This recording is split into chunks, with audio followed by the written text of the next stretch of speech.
Let's multiply 1.21, or 1 and 21 hundredths, times 43 thousandths, or 0.043. And I encourage you to pause this video and try it on your own. So let's just think about a very similar problem, but one where essentially we don't write the decimals. Let's just think about multiplying 121 times 43, which we know how to do.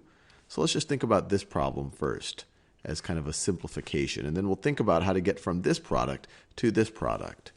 So we can start with, so we're going to say 3 times 1 is 3, 3 times 2 is 6, 3 times 1 is 3, 3 times 121 is 363. And now we're going to go to the tens place. So this is a 40 right over here. So since we're in the tens place, let's put a 0 there. 40 times 1 is 40. 40 times 20 is 800. 40 times 100 is 4,000. And we've already known how to do this in the past. And now we can just add all of this together. And we get, let me do a new color here. 3 plus 0 is 3. 6 plus 4 is 10. 1 plus 3 plus 8 is 12. 1 plus 4 is 5. So 121 times 43 is 5,203. Now, how is this useful for figuring out this product? Well, to go from 1.21 to 121, we're essentially multiplying by 100. Right? We're moving the decimal 2 places over to the right.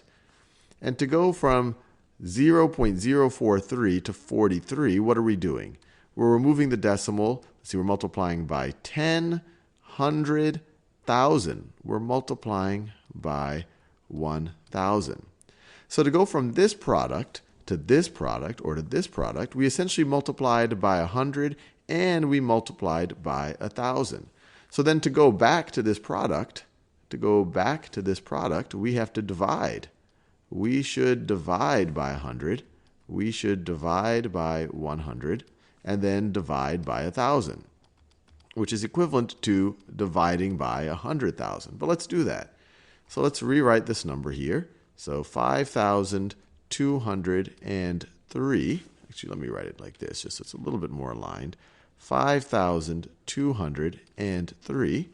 And we could imagine a decimal point right over here. If we divide by 100, see, divide by 10, divide by 100, and then we want to divide by another 1,000. So divide by 10, divide by 100, divide by 1,000.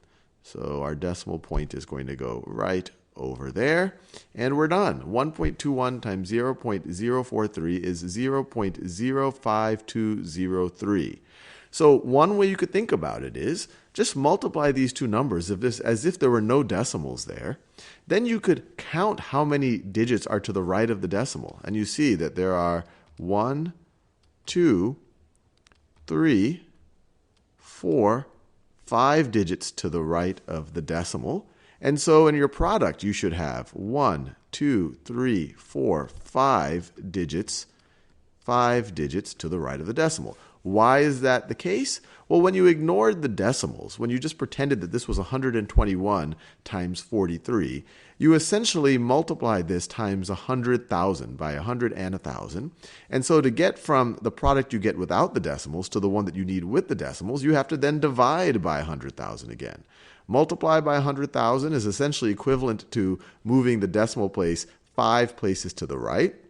And then dividing by 100,000 is equivalent to moving the decimal 5 digits to the left. So divide by 10, divide by 100, divide by 1,000, divide by 10,000, divide by 100,000. But either way, we are done. This is what we get.